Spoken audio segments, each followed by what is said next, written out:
नमस्कार दोस्तों। Nifty bank तो घोड़े की तरह दौड़ रहा है 55,500 के आगे, तो उसकी रफ्तार और तेज़ हो गई है।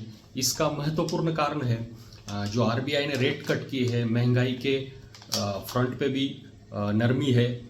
तो इन सारी बातों को देखते हुए बैंक और एनबीएफसी के शेयर बहुत अच्छी तरह दौड़ रहे हैं। सोने में तो रिकॉर्ड ब्रेक तेज़ी हो रही है।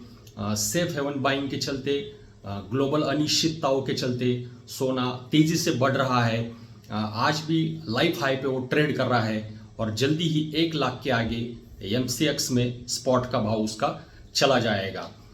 हमारे हाउस होल्ड के पास मिलाकर जितना सोना है वो दुनिया भर के सारे सेंट्रल बैंकों के पास जितना सोना है उससे भी ज़्यादा सोना हमारे हाउस होल्ड के पास है, इंडिया के हाउस होल्ड के पास है दोस्तों। तो कल निफ्टी 24,126 पे क्लोज हुआ था। आज भी निफ्टी लगभग 24,200 के प्लस ट्रेड कर रहा है। एफआईआई ने कल 1970 करोड़ की बाइंग की है। कल एक इम्पॉर्टेंट अनाउंसमेंट हो गई कि 12% टैरिफ इम्पोज हो गए स्टील इंपोर्ट पे। ये बहुत अच्छी खबर है हमारे टाटा स्टील, जेएसडब्ल्यू स्टील और सेल जैसे स्टॉक के लिए। ये बहुत अच्छी खबर है क्योंकि लगातार स्टील के जो इंपोर्ट थे वो बढ़ रहे थे।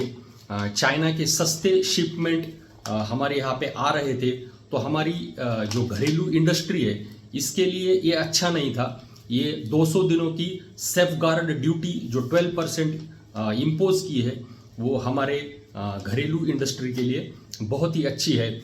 कल इन्फोसिस, एचडीएफसी बैंक और आईसीआईसीआई बैंक के जो एडीआर थे वो पॉजिटिव में बंद हो गए क्योंकि बैंक और एनबीएफसी शेयरों में तेज़ी लगातार शुरू है। चाइना ने यूएस से आने वाले एलएनजी और व्हीट के इंपोर्ट पे जो टैरिफ है वो 0 कर दिया है मार्च 25 में।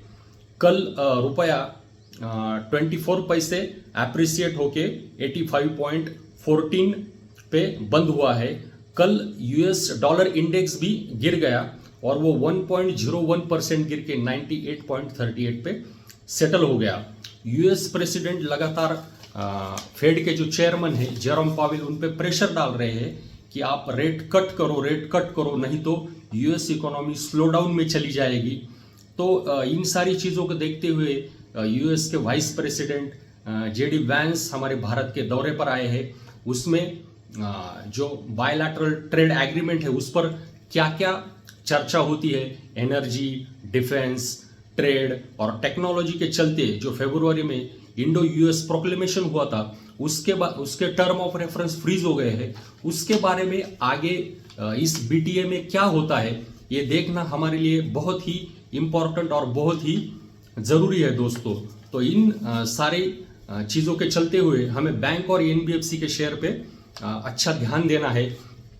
निफ्टी अब 24,000 के आगे निकला है और हमने उसके चार्ट पे अगर वीकली चार्ट पे फिबोनाची रिट्रेसमेंट डाला तो हमें साफ साफ दिख रहा है कि हमारा अगला पड़ाव जो होगा वो 25,000 होगा। और जैसे ही हमारा जो पुराना हाई है जो सितंबर में लगा था 26,277, वो जैसे ही क्रॉस होगा उसके बाद फिबोनाची रिट्रेसमेंट के तहत हमारा अगला पड़ाव 28,000 होगा।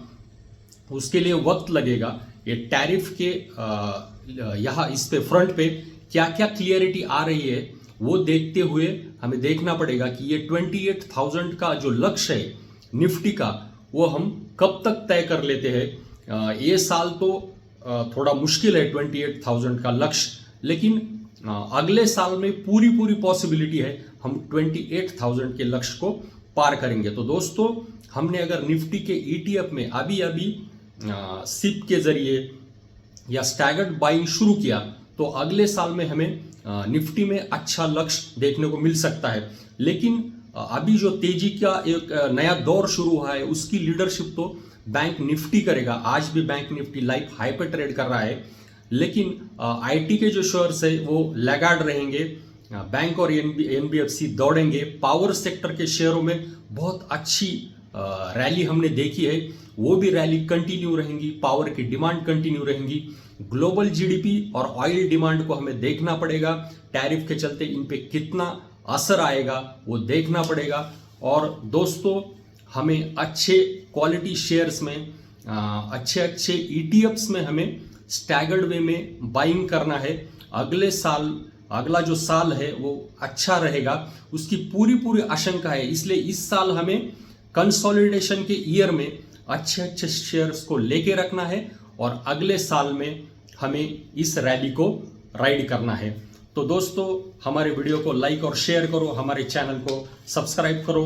तो यहीं पे हम विराम लेते हैं। धन्यवाद।